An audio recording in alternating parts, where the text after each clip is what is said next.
Hello, Monetization Nation. In today's episode, I was privileged to interview Ramon Ray, an incredible global keynote speaker, entrepreneur, best-selling author, event producer, and event host. He's the founder of smarthustle.com, which inspires and educates small business owners like me. Ramon has shared the stage with business icons such as Seth Godin, Daymond John, Simon Sinek, Gary Vaynerchuk, and many others.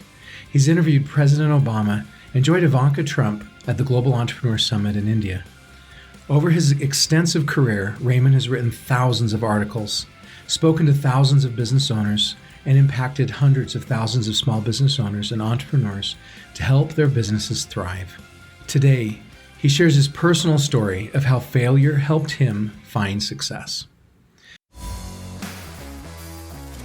Tectonic shifts are constantly transforming the earth and business, causing destruction and huge growth opportunities. I'm Nathan William, the host of Monetization Nation, where we learn how to leverage business tectonic shifts to transform monetization. I feel so fortunate that we get to talk to Ramon today. Thank you so much. It's a pleasure to be here, Nathan. Thanks for having me, man. I'm excited to learn with you as well. So thanks for having me and allowing me to help add value to your community. So thank you. So that our audience can get to know you a little bit better, can you start off by sharing with us something that you are super passionate about? Yeah, I think it goes personal and business. I'll address both. I think in business, I think just doing the right thing, man. I think that's the biggest thing is just when you do wrong, you screw up, make a mistake, say sorry, refund the customer's money. Don't make enemies. I'm really strong on that. Even if I lose, I'd rather give Nathan back his money, make Nathan feel right, and me sleep well at night. So that's, I think, something really passionate regarding business. I can mention other things, of course, as you know, Nathan, personal branding and other things, mention that. But as far as my core, my DNA, I think that's one. Regarding personal, which I'm happy to touch into, just my family, my faith. I like having a good time, chilling, being a better husband, a better father. So those are two halves of my world. Yeah, it's amazing how many entrepreneurs say family and faith are right up there at the top of their passion list. Yeah. And it's great how entrepreneurship lets us put those things high on the passion list. It does. And I think that's why we do it, right? I mean, again, not that doesn't mean those who don't work a 9-to-5 job can't, but I think that to a degree, that's kind of why we do it. To some degree, that freedom, again, there's our brethren who work for a company have their type of freedom, but I think you're right. I think it's, part of that is I'm mixing a few things, but I can wash my car whenever I want, go out for a date whenever I want, pick my nose. Right now, I'm going to schedule 3 to 4 p.m., scratching my hair time. I say it metaphorically, but I know you know what I mean. Yeah, absolutely. We can choose to prioritize the things that really matter to us. Yes. So important. Can you tell the audience about your journey, your story to become this amazing entrepreneur? As far as my childhood, which many people ask, nothing spectacular about it. Two great parents and grew up like hopefully many kids who weren't, who lived the average good life, had food, and et cetera. Some kids don't. So I had a, nice life. And I think as I got older, for whatever reason, I was into tech as far as electronics and electricity and, lights and the hard electronics, as it were, your lighting and things like that in your house. Maybe because my father was an electrician. So I kind of had that tech into me, liking to take apart things, talking teddy bears, unscrewing them. My first computer took that apart. So to give you a context, a sense of where my brain was, it wasn't the medical side, even though I read a lot, wasn't the legal side, finance. I was more of a hands-on type person, liking to build things with my hands. So that was one data point. As I got older, and you may be able to help me know the date of this, probably the early 90s, Nathan, Prodigy, when AOL, half of your audience may not have heard of AOL, but the other half may, when AOL was giving floppy diskettes and 3.5-inch diskettes. That was some time. So kind of was my generation when I got into the internet quite a bit. And just seeing that was the Mosaic browser was around, slow modems. So that was my upbringing. That was what I was surrounded by, Microsoft Flight Simulator. And I think that gave me the thirst for this world of technology, which today is not much different. It's just faster and video is more prevalent, but the basics are there, right? So that was 2. And then 3, I think, was a period of time where I recall where I discovered and found out what the internet was. That, wow, I can go online and connect other people. I can download a recipe, from my computer. So that exploration, bulletin board systems, and et cetera. Then I'll be done here in a minute, Nathan, is that Microsoft front page Probably nobody knows it, but that was like the first software coming in. You know it good. Yeah, you'll know. Comes on a CD. You install that sucker, save your web page, and upload it via FTP or whatever other protocol a few times a day. That was my journey into building my first website. And so I had some time, Nathan, working full-time at the United Nations. I got a full-time job right out of high school just to have some pocket money. Great organization, but it wasn't a fit for me. It's not made for entrepreneurs to a degree. Maybe it is today, but back then it wasn't. I got fired from there, and that kind of pushed me like a mother hens don't push their birds out. Mother eagle or whatever birds up there, off the ground, pushed me into going full-time entrepreneurship. And that's where I kind of had to learn books like, the classic Michael Gerber's The E-Myth and reading Inc. magazine, Entrepreneur. That was really my education, Nathan, into entrepreneurship. So I'll pause there, but that was kind of there's a lot more to me starting the companies and selling them, but that was the beginning foundations of understanding you can monetize something and sell it to somebody else for a profit, and you could do it on your own. How was that? Yeah. I want to comment quickly on you being fired, because it's amazing how many entrepreneurs I've spoken to were fired, and that firing or they had something that failed or went away, or the door that closed on them gave them freedom. And it forced them to do this entrepreneurial thing that maybe if they had found that success in that first kind of dead-end job, they never would have, they would have needed that paycheck, and they wouldn't have had the courage to take the risk to go create that first venture. So it's amazing how many entrepreneurs say that losing that first job is one of the best things that could have ever happened to them. And Nathan, you said it what I should have said or meant to say in my heart, but I've never thought of it that way, meaning we're on the same page here. But you're right. And now I think I'm going to say it differently, exactly as you said it, because think about that, Nathan. If I would have succeeded, I was a model worker at the UN. I was great and all that, but meaning not model worker, but what I'm trying to say, I didn't have, besides my own entrepreneurial ventures, I was a great employee. But what I'm trying to say is just echoing what you said, Nathan, to your point. What if I became a diplomat, an ambassador? What if I was a civil servant and traveled the world? I would have probably been good at it, but I wonder I would have had 10% dissatisfaction. That's an interesting point, which I never reflected. Like, that's a good thing that I wasn't there, because now I'm flourishing, right? Imagine Michael Phelps being a chef. Maybe he is, but you get what I'm trying to say. Yeah, that's a really good point. And do you feel you are today on the path that God wants you to be on? In a heartbeat. Absolutely. In a heartbeat, Nathan, I feel I'm doing what I was born to do. I was on a webinar today for a client, and I think that, if I talk too long, I feel myself tearing up about it because I don't spell well, Nathan. I'm not good in math and finance, pardon me. Other things that I may look at others who are more strategic, more smarter than me. Maybe you have skills that I look at like, wow, I wish I was like Nathan or whatever. But I realize, Nathan, I'm doing what I love and what I do very well. So yes, I think that I'm in the right place. Being a speaker and inspiring people is what Ramon does. Yeah. And maybe there is some skill that I have. Maybe I can spell better than you, which I'm not sure of, but realize that those of us who maybe can spell better look at you, and we are inspired by you. And nobody is great at everything. It's just not possible. And God gives us our talents and gifts, and we change the world through those talents and gifts, through those superpowers. And so often I have found that God closes doors. He helps us to get fired so that he can get us to where we need to be, so we can use those talents and gifts like he needs us to use, so we can change the world like we uniquely can change the world. That's right. How boring it would be if the world was full of 7 billion Ramones or 7 billion Nathans, even if it was 3.5 billion Nathans and 3.5 billion Ramones. That would be horrendous. So I think you're right, Nathan, to your point. And I think I am grateful for that. But it's taken me a journey to see that. One thing, Nathan, I was on stage with somebody. I've been on stage with somebody, but let's pretend it was Seth Godin or Simon Sinek, can't remember. And people came up to me and said, Ramon, oh, your energy, we love it. That was a compliment, Nathan. It was a compliment. I took it so negatively, I was angry because I said, why can't I be the smart one? And only, Nathan, in the past maybe 2-3 years, I don't remember exactly, but the recent years where I had somebody who kind of, hey, Ramon, What are you talking about? This is your gift. This is you. Yeah. Is where I was able to see it that way. Because to your point, right? We always see the grass greener, like, wow, Nathan, man, he can do math fast.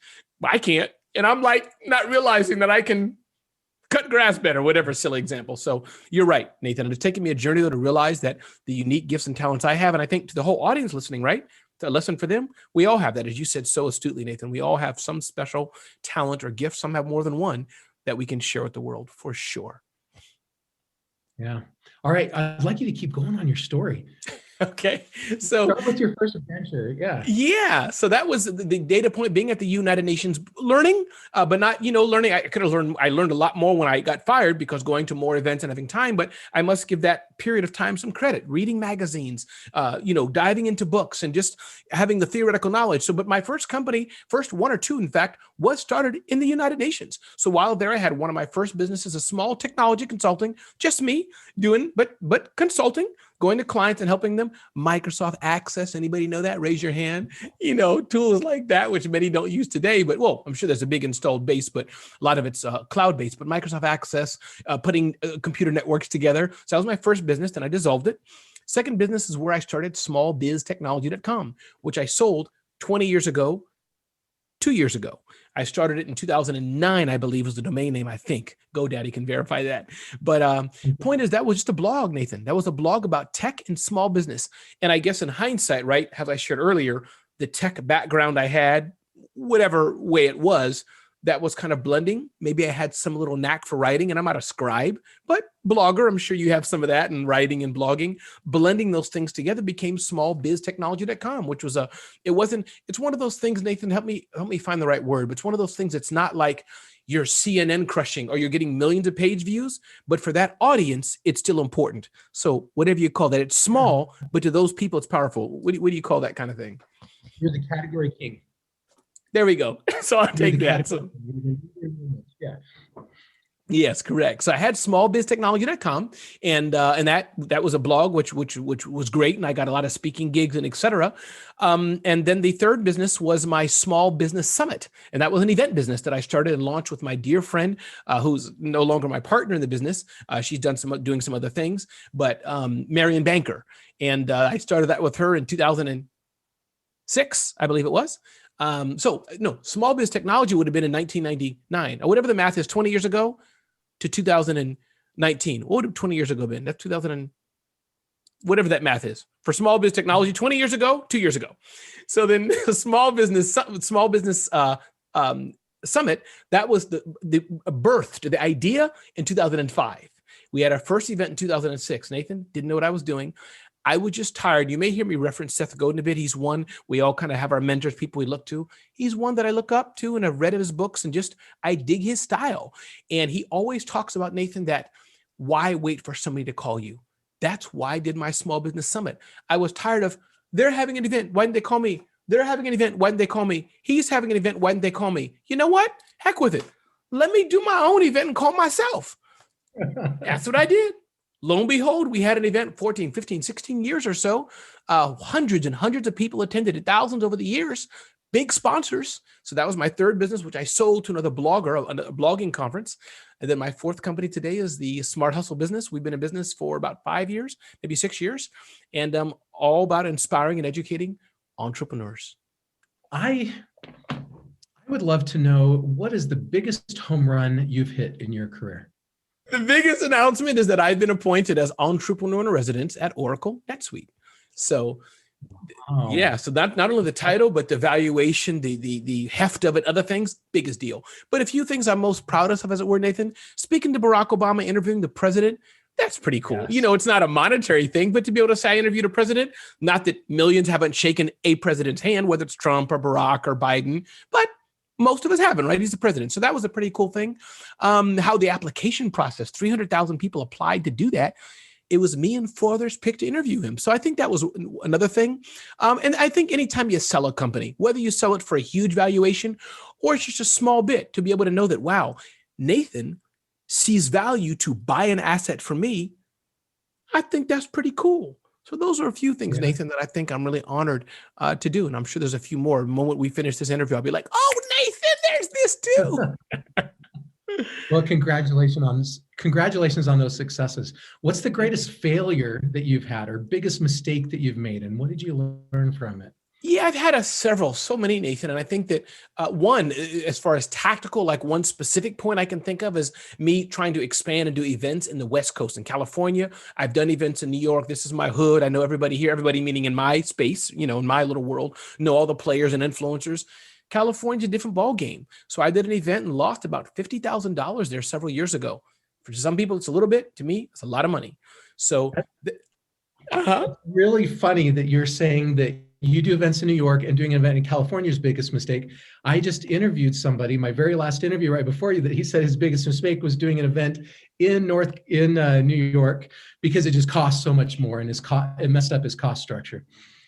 It will indeed. By the time you finish tipping the doorman and the bellman and the taxi lady, you're going to be in a hole. But so that was one, I think, is that doing that. And then other things like starting ventures on credit card, using too much debt. Not that those instruments, I'm not going to get into a discussion on those things, but meaning if they're running only on debt, that's not so cool. So I think some days I wish I would have spent money better in some of the things I've done, Nathan. But overall, I must have been blessed and happy. But have I made mistakes? Yes. Do I wish I would have done some things differently? Yes. Do I wish I would have taken time to think better, think slower, be more methodical? Yes. But I'm here talking to Nathan today, so I'm all right.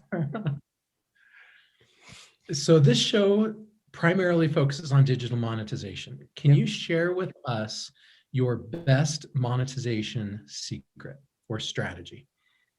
So this big billion-dollar brand, and this is a true story, but it's metaphor of my world, and hopefully it teaches others. They said, Ramon, we know you make burnt pancakes and bacon. We want you to host our big mega billion-dollar conference for a big lot of money. So meaning all this stuff that we do, I'm sure your audience or video, you probably tell them in the audience, video and personal brand and retargeting and all kind of ways, right? This is your world, monetization, million different ways. But I think the power of video to humanize and personalize your brand, to build a personal brand, what I call the celebrity CEO, I think that's one way that you can monetize, because for us small businesses, it's about us. Now you can sell, a pen and build an e-commerce site, and that's a whole nother game. And I'm sure we can talk about that. But for me, that's the one thing I found is that let me be who I am.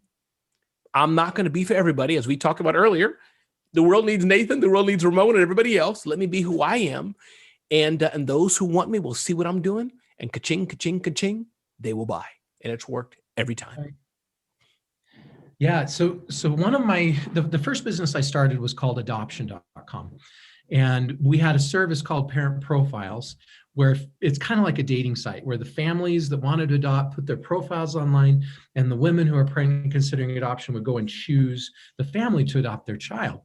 That's a beautiful thing, by the way. I know it's your show. I just want to take 2 seconds to be the host right now. Nathan, that's a beautiful thing. I'm sure you shared it 100 times, but the first time I'm hearing about it, that's beautiful. Please go ahead.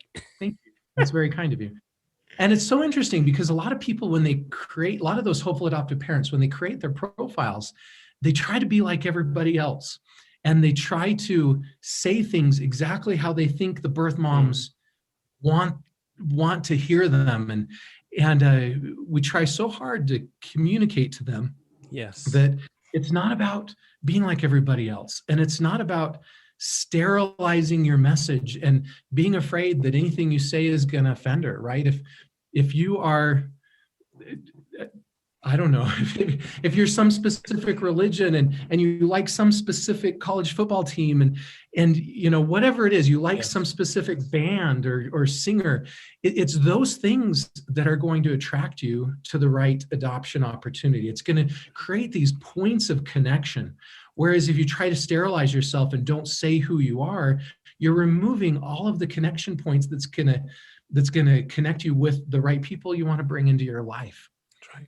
That's exactly right. No, you're right, Nathan. I think that people forget. I think we're afraid of rejection. We're afraid that I won't pick Nathan. Nathan won't pick me. That's one. And I think two, you're right. I think is that sometimes when you're not yourself, you don't feel good, Nathan. You feel yucky inside because you're acting like a square, but you're really you're really round, or whatever the silly example is. And I think three, you're not being authentic. Eventually Nathan, or Ramon in this case, as I'm playing you and I, Nathan's going to find out that Ramon's, he's not really an orange sweater guy. Underneath, he's a gray sweater guy. It's going to come out. Nathan's going to see it. And I think, Nathan, it also shows conversely, right? Those of us that are picking, let's decide what's important. Going back to the example of adoption, right? And this goes for business too. Is it most important that Nathan have a beard? Or is it important that Nathan's just a good guy, and in the case of adoption, going to raise my child or the child? So to your point, I think, Nathan, there's so many lessons learned with just being ourselves. But I think if we're comfortable, everybody's not going to pick you. And if you're comfortable with that, you're going to be much happier in the end. That's right. Yeah, I look at the best consulting clients I've ever had over the years. And it was interesting. They all were CEOs. I've never been hired by a VP of marketing or a chief marketing officer. I always get hired by the CEO. And they're always people who really prioritize faith, and they're really people who prioritize their families, right? It's just this demographic of a person. And I know I'm not perfect in those areas. I'm so far from perfect, but at least those are the things that are important to me, right? Yeah. And because of who I am, I tend to attract those kinds of people as my clients. And so when I was creating the show, I decided I'm going to talk about families. I'm going to talk about prioritizing our families and keeping that balance. And I'm going to talk about faith and the role of faith in an entrepreneur's life. And I realize that doesn't resonate with everybody. Right. But the people, that's who I am, and I'm going to be who I am. And my people are going to resonate with that message. Yeah. And I think another thing interesting, Nathan, about interpretation, we can go as deep as you want on any of these topics. Trust me on that. But as far as faith, I think, well, let me change the topic. Let's talk about mindfulness and mindset. I'm going to tweak it a bit. I had been one, like I go to, like when we did events in person, hey, everybody, let's take a moment to breathe deep and let's jump up or spin around. That's just not my thing, man. I'm like, let's get to the point, 10 ways I can retarget better on Twitter. I just want to get to the point. But somebody reframed and said, Ramon, listen, it's okay to be mindful. It may not be what I call it or you call it or what somebody calls it, but it got me thinking. And so regarding faith, I know my definition of faith for sure, meaning how I define it, who I am as a person. But I'm okay to broaden it and say, listen, before you run away from me, we all have faith in something. You may have faith in your bank, faith in your VC, faith in your parents, or faith in your partner who's doing your business with you. So meaning then people are like, you know what? Okay, Ramon, I get it. So that's not exactly what I mean, but meaning I can, for everybody's sake, being a good human, I can broaden it a bit. So, that's another way to look at it as well. Because in the same way, somebody says, I'm all about, I don't know, red scissors. And I'm like, oh, whoa, wait a minute, Ramon. Red scissors just means blah. Oh, okay. Okay, I got you.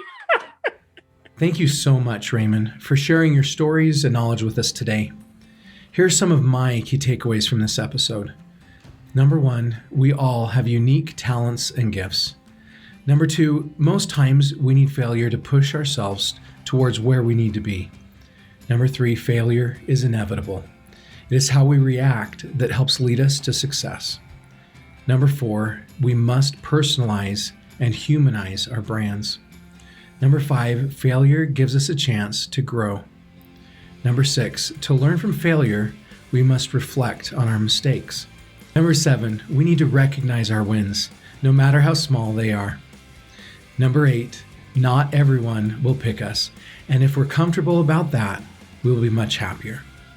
If you enjoyed this interview and want to learn more about Raymond, listen to part 2 of this episode or connect with him on his website, RaymondRay.com. Did you like today's episode? Then please follow these channels to receive free digital monetization content. Number 1, you can get a free monetization assessment of your business or subscribe for free to the Monetization e-magazine at monetizationnation.com. Number 2, you can subscribe to the Monetization Nation YouTube channel or podcast. And number 3, you can follow Monetization Nation on Instagram and Twitter. What have you learned from your failures? Please join our private Monetization Nation Facebook group and share your insights with other digital monetizers. Thanks for joining me for this episode, and I wish you success as you use failure to your advantage. Do you want to become a better digital monetizer? To receive great monetization stories and secrets, please go to monetizationnation.com and join free.